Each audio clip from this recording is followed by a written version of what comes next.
الحمدللہ رب العالمین والصلاة والسلام علی سید الانبیاء والمرسلین وعلی آلہ واصحابہ اجمعین الی یوم الدین۔ الحمدللہ آج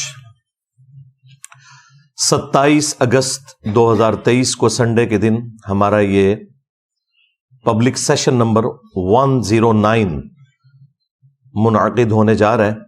آپ کے سوالات ریئل ٹائم یہ پرچیوں کی شکل میں میرے پاس آ چکے ہیں، انشاءاللہ انہیں میں بعد میں ڈسکس کروں گا۔ پہلے ایک کرنٹ ایشو جو آج کل پاکستان کے مین سٹریم میڈیا کی بھی زینت بنا ہوا ہے اور سوشل میڈیا کے اوپر تو کافی دل دہلا دینے والی انفارمیشن سامنے آ رہی ہیں، اور وہ ہمارے صوبہ سندھ کے اندر رانی پور ایک جگہ ہے، وہاں پر ایک پیر صاحب ہیں اسد شاہ کے نام سے، ان کے گھر میں جو ظالمانہ قتل ہوا ایک کام کرنے والی بچی کا، فاطمہ جس کا نام تھا، بمشکل اس کی 10 سال عمر تھی۔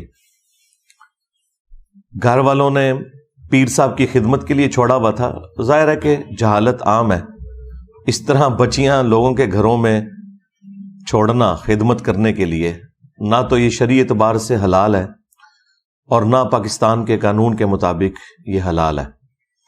لیکن آپ کو پتہ ہے کہ ہم لوگ نہ دنیا کے ساتھ مخلص ہیں، نہ دین کے ساتھ، نہ اپنی آخرت کے ساتھ۔ صدیوں سے استحصال ہو رہا ہے غریب عوام کا، ان کی غربت اور جہالت دونوں کا فائدہ اٹھایا جاتا ہے، اور یہ جو پیر طبقہ ہے بالخصوص، ان کے علاوہ بھی وڈیرے، بڑے بڑے جاگیردار، پیسے والے لوگ صدیوں سے غریب لوگوں کا استحصال کرتے آئے ہیں۔ اسی کی ایک نمائندہ مثال یہ رانی پور والا واقعہ ہے۔ میڈیا کے ذریعے آپ کو کافی زیادہ تفصیلات اس کی معلوم چل گئی ہوں گی، میں ظاہر ہے کہ اس لیول پہ اتر کے تو وہ ساری گفتگو نہیں کر سکتا، وہ آپ کو آلریڈی معلوم ہے۔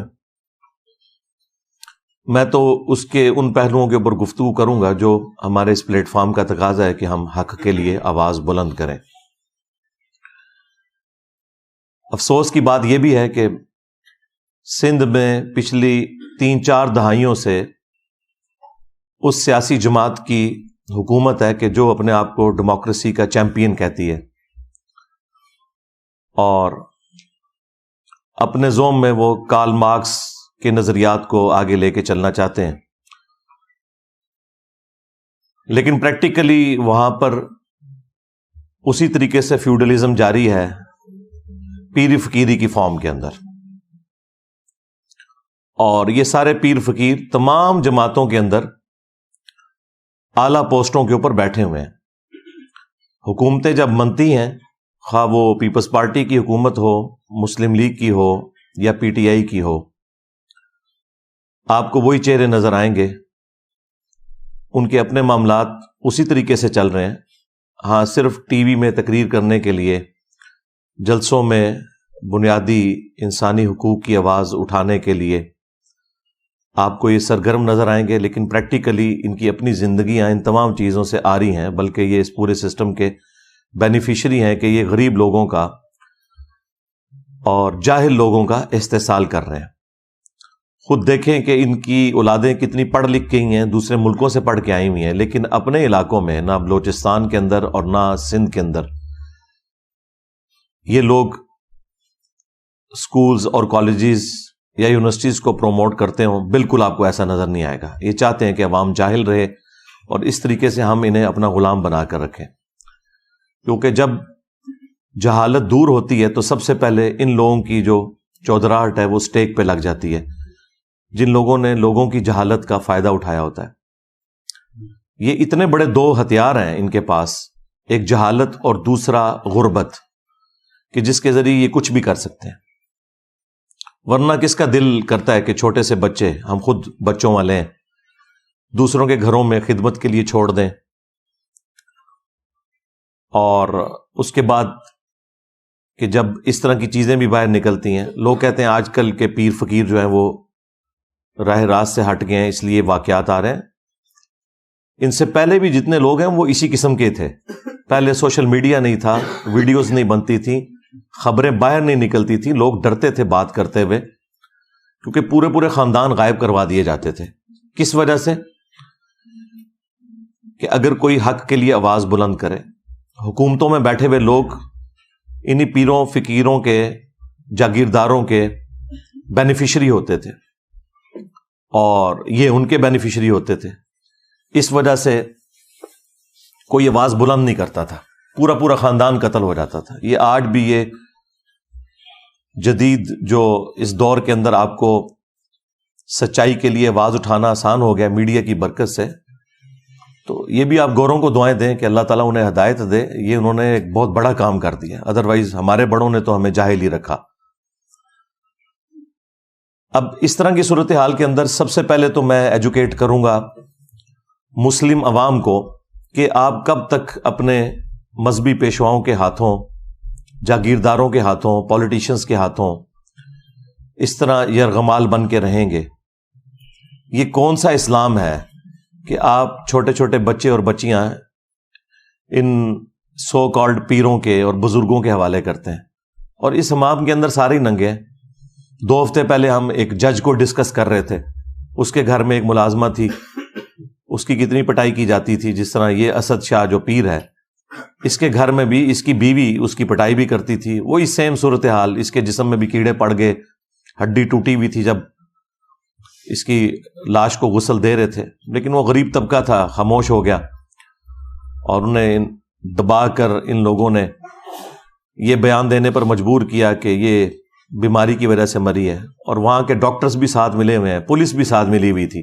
یہ تو جب سوشل میڈیا کے اوپر اس طریقے سے آواز بلند کی گئی لوگوں نے، تو پھر جو سینئر پولیس کے آفیسرز ہیں وہ میدان عمل میں اترے ہیں، انہوں نے ایک دلیری دکھائی ہے اور اس پورے معاملے کو لیا ہے. اب تو آپ کو پتہ ہے کہ پوسٹ مارٹم بھی ہو چکا ہوا ہے اس بچی کا، اور وہ سب کچھ ثابت ہو گیا ہے. اس کا جسمانی استحصال بھی ہوا ہے اور جنسی استحصال بھی ہوا ہے. ایک چیز میڈیکل رپورٹ کے اندر آ چکی ہے. 10 سال کی بچی، اور دیکھیں اس کی زندگی کے آخری لمحات کیمرے میں بھی کیپچر ہیں جس میں وہ تڑپتے ہوئے جان دے رہی ہے. پہلے اس کی ورڈک آئی تھی کہ ہم تو بڑے نیک لوگ ہیں، ہم تو اپنے ملازمین کو بھی اپنے ساتھ اپنے کمرے میں سلاتے ہیں کیونکہ گرمی ہوتی ہے، اور کیمرے ہم نے اسی لیے لگائے ہوئے ہیں کہ تاکہ یہ ملازمین چوری نہ کریں. اور بقول پیر کے کہ وہ ویڈیو ہم نے خود عام کی تھی یہ بتانے کے لیے کہ یہ اپنی نیچرل ڈیتھ مری ہے، یہ بیمار تھی. اور میڈیکل رپورٹ بھی جعلی بنوا لی انہوں نے. وہ تو جب اس کی لاش کا پوسٹ مارٹم ہوا ہے تو سارے معاملات کھل گئے کہ سب کے سب لوگ ملے ہوئے تھے، چاہے پولیس ہو، خواہ ڈاکٹرز ہوں، اور خواہ ان کے اپنے مریدین ہوں. حتیٰ کہ وہ جو کچے کے علاقے کے ڈاکو ہیں وہ اب ویڈیوز بنا کے یہ کہہ رہے ہیں کہ ہمارے پیر صاحب کے بارے میں جس نے بھی کوئی گفتگو کی ہم اسے نہیں چھوڑیں گے. یعنی ڈاکو بھی ان کی سپورٹ میں نکل آئے. یہ ان کی فضیلت کے لیے کافی ہے یہ بات. وہ صحافیوں کو، پولیس کو، میڈیا کے لوگوں کو دھمکیاں لگا رہے ہیں. تو یہ سارے ایک دوسرے کے بینیفیشری ہیں کیونکہ یہی وڈیرے اور پیر انہیں پالتے ہیں ڈاکوؤں کو، اور ان کے ذریعے عوام کے اوپر اپنی دھاک بٹھا کے رکھتے ہیں اور وہ ان کے لیے کام کرتے ہیں. بہرحال اس وقت میڈیا کے اندر جتنی اس کی آواز بلند ہوئی ہے اور جس طریقے سے ٹیک اپ کیا ہے ہماری پولیس نے اور باقی اداروں نے، تو مجھے لگ رہا ہے کہ انشاءاللہ یہ منطقی انجام تک معاملہ پہنچے گا. اور وہ تو جیل کے اندر ہے، اس کی بیوی غائب ہے، پری ریسٹ بیل لی ہوئی ہے، لیکن ظاہر ہے کہ وہ بیل تو خارج ہو جائے گی، وہ زیادہ عرصہ نہیں بیل رہتی. جس طرح وہ جج کی وائف کی بھی فارغ ہو گئی تھی اور وہ بھی اندر ہے، جج کو بھی اس کو نوکری سے فارغ کر رہے ہیں. اس کے ساتھ بھی اب اس طرح کا معاملہ انشاءاللہ مستقبل میں ہوگا. شواہد کی بنیاد کے اوپر لگ رہا ہے کہ یہ اب بچنے والا نہیں انشاءاللہ تعالی. تو میں عوام الناس سے ریکویسٹ کر رہا تھا کہ آپ لوگ بھی ان کے ہاتھوں یرغمال نہ بنیں. خدا کے لیے اپنے دین کی حفاظت کریں، اپنی آخرت کی حفاظت کریں، اپنی اولاد کی حفاظت کریں. یہ مذہبی پیشوا اور جو امیر لوگ ہیں ہمیشہ سے استحصال کرتے ہیں. ہم تو یہ آج باتیں کر رہے ہیں، آج سے 700 سال پہلے حافظ ابن کثیر جنہوں نے تفسیر ابن کثیر لکھی 774 ہجری میں وہ فوت ہوئے ہیں اور آج چل رہی ہے 1445 ہجری، تو آلموسٹ 700 سال پہلے انہوں نے قرآن کی تفسیر بھی لکھی. تفسیر ابن کثیر کے نام سے پوری دنیا میں اہل سنت کے ہاں ایک مین تفسیر مانی جاتی ہے، اگرچہ اس میں کچھ کمزوریاں بھی ہیں لیکن اوورال ایک بہت اچھی تفسیر ہے. اور پیرلل میں انہوں نے تاریخ ابن کثیر بھی لکھی. عربی میں اس کا نام البدایہ والنہایہ ہے لیکن اردو میں تاریخ ابن کثیر کے نام سے مشہور ہے. اس میں انہوں نے اپنے زمانے کے لوگوں کے بارے میں لکھا ہے اور کیٹاگوریکل انہوں نے مینشن کیا ہے کہ جتنے حکمران ہیں، بادشاہ، حکومتی عہدے داران، علماء، فقہا، بزرگان دین کی انہوں نے فضائل لکھے ہوئے ہیں. اس میں میری ویڈیو سے متاثر نہیں ہوئے تھے ابن کثیر. انہوں نے ان ساروں کے نام لکھ کے کہا کہ یہ سب کے سب لوگ یہ بچوں کے ساتھ منہ کالا کرنے کے مرض کے اندر مبتلا ہیں سوائے جن کو اللہ بچا لے. اچھا، اور یہاں ترجمہ کرنے والوں نے نا بڑا گول مول کر کے ترجمہ کیا ہے اس کو تو انہوں نے کہا کہ جی دنیا میں ایسے لوگ موجود ہیں جو یہ کرتے ہیں دنیا میں. اچھا اس کے بعد جو انہوں نے لکھا وہ جملے انہوں نے عربی میں تو لکھے ہوئے تھے، اردو میں سے ترجمے میں سے ہی نکال دیے. حافظ ابن کثیر نے لکھا کہ ماں باپ کی یہ ذمہ داری ہے کہ وہ اپنے بچوں کی پہنچ سے ان بزرگان دین کو دور رکھیں. یہ لکھا ہوا تھا انہوں نے، یہ انہوں نے نکال دیا کیونکہ پورا مدرسہ سسٹم اس کے اوپر چل رہا تھا. تو یہ صرف پیر فقیر یا علماء کا مسئلہ نہیں، سب کا ہی مسئلہ ہے. لیکن ٹارگٹ دیندار طبقہ اس لیے زیادہ ہوتا ہے کہ وہ کسٹوڈین ہے، وہ کہتے ہیں ہم ٹھیکیدار ہیں دین کے. تو بھائی چوپڑیاں نالے دو اس طرح نہیں ہو سکتا. دونوں جہانی مٹھے باہو، آپ کہیں جی میں دونوں چیزیں پیرلل میں ساتھ لے کے چلوں، اس طرح نہیں ہوگا. اگر آپ دنیا میں عزت کلیم کر رہے ہیں قرآن و سنت اور دین کے نام کے اوپر، تو اب جب آپ ایکسپوز ہوں گے تو آپ کے ساتھ ذلت والا معاملہ بھی دوہرا ہوگا کیونکہ آپ نے عزت اس کی بنیاد پہ کمائی ہوئی تھی. اب یہ تو عوام کے لیے میرا ایک میسج تھا، بلکہ ہماری تو پوری کی پوری دعوت عوام کو ایجوکیٹ کرنے کی ہے. رہ گئے یہ پیر فقیر طبقہ یا علماء کا طبقہ، ان کے لیے بس میں اتنا ہی کہوں گا، ان میں جو اچھے لوگ ہیں ان کو چاہیے کہ فرنٹ سے لیڈ کریں، اور جو ان کے اندر یہ کالی بھیڑیں گھسی ہوئی ہیں، بلکہ یہ کالی بھیڑوں میں جو 2-3 سفید ہیں وہ ان کالی بھیڑوں کو ایکسپوز کریں. یہ ساری کالی ہیں الا ماشاء اللہ. لیکن اکا دکا لوگوں کے سوا آپ کو کسی کا بیان نظر نہیں آئے گا. بڑے لوگوں میں سے تو کسی کا بیان نہیں ہے، کسی پیر کا، کسی بڑے مفتی کا کوئی بیان آپ کو نظر نہیں آئے گا جو ان کے ہیڈز ہیں کہ وہ اس طرح کے واقعات کو کنڈیم کریں. خصوصاً اب جب واقعہ آیا تو سامنے ان کا بیان آنا چاہیے. ویسے تو یہ چھوٹی چھوٹی بات کے اوپر جو ہے وہ سڑکوں کے اوپر نکل آتے ہیں، روڈز بلاک کر دیتے ہیں، احتجاج کرتے ہیں، دھرنے دیتے ہیں. اب یہ کہاں مر گئے ہیں؟ نہیں نظر آ رہے، کیونکہ اگر وہ سامنے نکلیں گے تو وہ بتائیں گے بھائی آپ لوگ بھی تو یہی کچھ کر رہے ہو. ایک دوسرے کے یہ سمجھ لیں جنہوں کہنا ہے پنجابی کانے نے، ایک دوسرے کی اصلیت ان کے اوپر ایکسپوز ہوئی ہے. سیدھی سی بات ہے، ہمیں تو یہی لگ رہا ہے. کدھر یہ بڑے سامنے آئے نا، یہ جو کہتے ہیں جی نہیں وہ اصلی پیر بھی ہوتے ہیں، جی جعلی پیر بھی ہوتے ہیں، ڈبا پیر بھی ہوتے ہیں. چلو جی جڑے اصلی نے سامنے آؤ، نہیں آ رہے. یہی کچھ ہی ہے سب کچھ الا ماشاء اللہ. تو ان کے لیے تو یہ میسج ہے. باقی جو ان میں کالی بھیڑیں ہیں جو زیادہ تر ہیں، انشاءاللہ اللہ تعالیٰ انہیں عذاب دے گا. ان کے لیے تو ہماری دعا ہے کہ اللہ تعالیٰ انہیں ہدایت دے. اگر ہدایت نہیں ہے تو تباہ و برباد کرے، اس دنیا کو پاک کرے ان لوگوں سے. اس کے بعد جو ہماری حکومت میں بیٹھے ہوئے لوگ ہیں، چاہے وہ پولیٹیشنز ہوں، ریاستی اداروں کے لوگ ہوں، ان سے بھی میں کہوں گا کہ آپ لوگ اس طرح کے معاملات کے اوپر سینسٹیو ہو کر یہ سمجھتے ہوئے کہ یہ بچے ہمارے ہی بچے ہیں، اگر آپ کے بچوں کے ساتھ کوئی ایسا معاملہ ہوتا تو آپ لوگ کیا کرتے؟ آپ لوگ ان تمام معاملات کے اندر ان بچوں کو اپنا بچہ سمجھتے ہوئے ٹیک اپ کریں اور نہ دن دیکھیں اور نہ رات، اور ان معاملات کو فوراً منطقی انجام تک پہنچائیں اور میڈیا کے ذریعے عوام کو اپڈیٹ رکھیں اگر آپ آنے والی نسلوں کو بچانا چاہتے ہیں، نہ کہ یہ کہ آپ ان کی پشت کے اوپر کھڑے ہوں ان لوگوں کو سپورٹ کرنے کے لیے۔ جوڈیشری بھی سو موٹو کوئی اس طرح کے معاملات میں نہیں لے رہی ہوتی، باقی معاملات میں لے رہے ہوتے ہیں۔ اس وقت بھی سپریم کورٹ کے اندر 54,000 سے زیادہ پٹیشنز پڑی ہوئی ہیں، کیس پینڈنگ ہیں جو انہوں نے فیصلے کرنے ہیں، لیکن یہ فیصلے کیا کرتے ہیں کہ عمران خان کو ضمانت دینی ہے یا نہیں دینی، نواز شریف کے کیس ختم کرنے ہیں یا نہیں کرنے۔ رات کو یہ اپلیکیشنیں دیتے ہیں، صبح لگ جاتی ہیں، اور باقیوں کے کیسز سالوں سے لائن میں لگے ہوئے ہیں، مہینوں ہفتوں کی میں بات نہیں کر رہا۔ سپریم کورٹ میں 4 سال 5 سال 10 سال کیس نہیں لگتا کہ جی آپ کا تو نمبر ہی نہیں آیا، تو نمبر یہ ان لوگوں کے لگا رہے ہوتے ہیں کیونکہ سارے ایک دوسرے کے بینیفیشری ہیں، ایک دوسرے کو سپورٹ کرتے ہیں۔ شکلیں بدلتی ہیں، کرتوت سب کے ایک جیسے ہی ہوتے ہیں۔ ہاں، کچھ کے آپ کو شروع میں نہیں پتا چلتے، بعد میں پتا چل جاتے ہیں، اور کچھ کے آپ کو اوپنلی پتا چل جاتے ہیں، اس لیے آپ لوگ فرق کرتے ہیں۔ ہمیں تو اندازہ ہے کہ یہ پورے کا پورا سسٹم ہی اتنا بگڑ چکا ہے کہ اس کے اندر اب اتنی جلدی اصلاح ممکن نہیں ہے۔ تو حکومتی جو لوگ ہیں انہیں بھی یہ معاملات دیکھنے کی ضرورت ہے۔ یہ تو میں نے ساری جنرل باتیں کی، اب میں قرآن و سنت کے حوالے سے 2-4 باتیں عرض کر دوں۔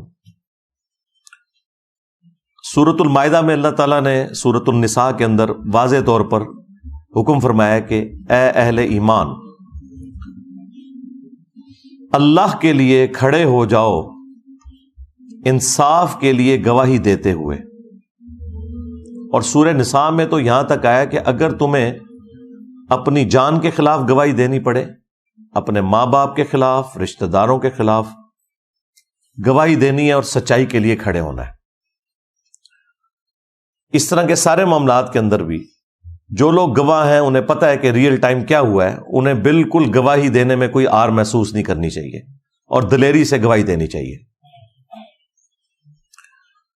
اس کے بعد اللہ تعالیٰ نے سورۃ المائدہ میں ایسے لوگوں کی جو سزا ہے وہ بھی بیان فرمائی ہے کہ ہم نے بنی اسرائیل کے لیے بھی یہ طے کر دیا تھا اور اس شریعت کے اندر بھی کہ جان کے بدلے جان، آنکھ کے بدلے آنکھ، ناک کے بدلے ناک، کان کے بدلے کان، دانت کے بدلے دانت، اور ہر زخم کے بدلے اس لیول کا زخم لگایا جائے اس ظالم کو کہ جس نے مظلوم کے ساتھ یہ سارا معاملہ کیا۔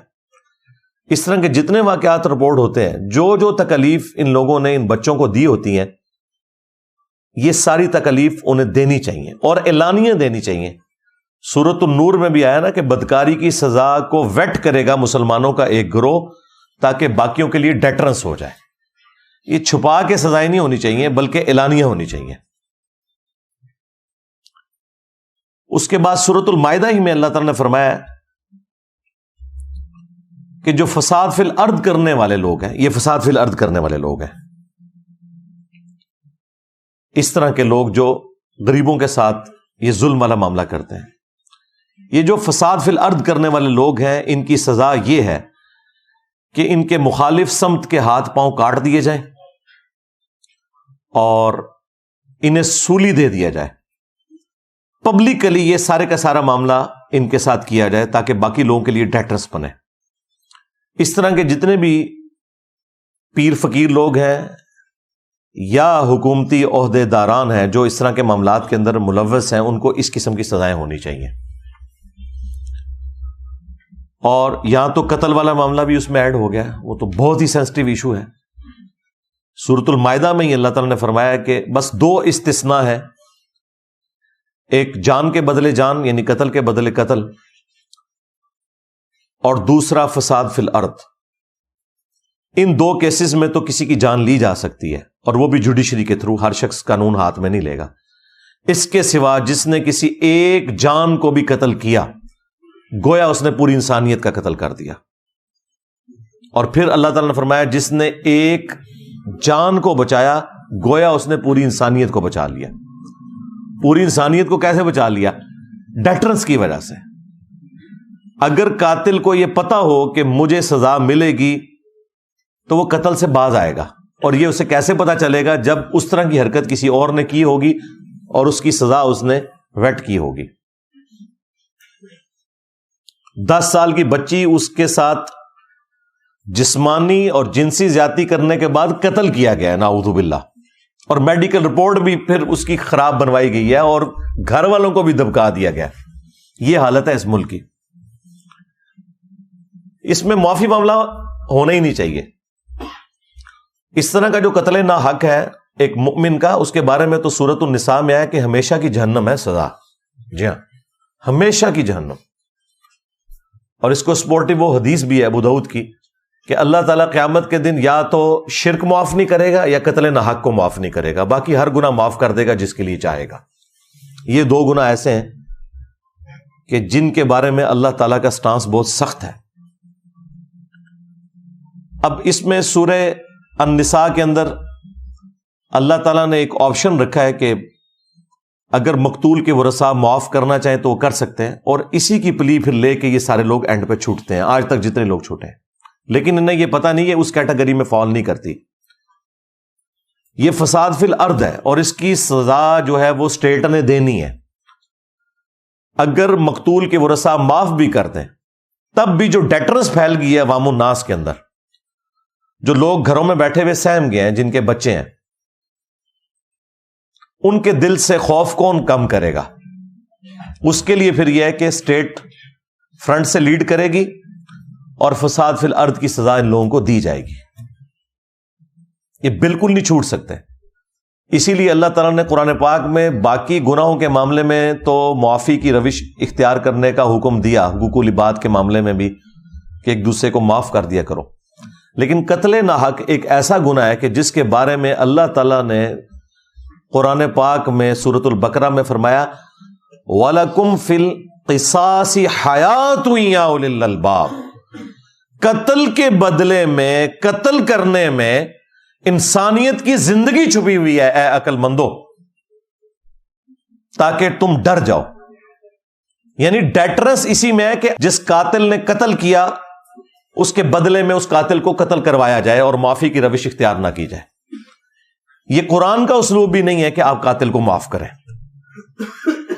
حتیٰ کہ بخاری اور مسلم دونوں میں حدیث موجود ہے کہ قیامت کے دن سب سے پہلے قتل کے مقدمے کا فیصلہ ہوگا. سب سے پہلے قتل کے مقدمے کا. جی ہاں, ایک حدیث ابو داؤد کے اندر ہے کہ سب سے پہلے نماز کے بارے میں سوال ہوگا, لیکن وہ ہے حقوق اللہ کا معاملہ, کیونکہ سنن نسائی کے اندر ایک حدیث ہے کہ حقوق اللہ میں سب سے پہلے نماز کے بارے میں فیصلہ ہوگا اور حقوق العباد میں قتل کے مقدمے کے بارے میں سب سے پہلے فیصلہ ہوگا. اور وہ فیصلہ کس لیول کا ہے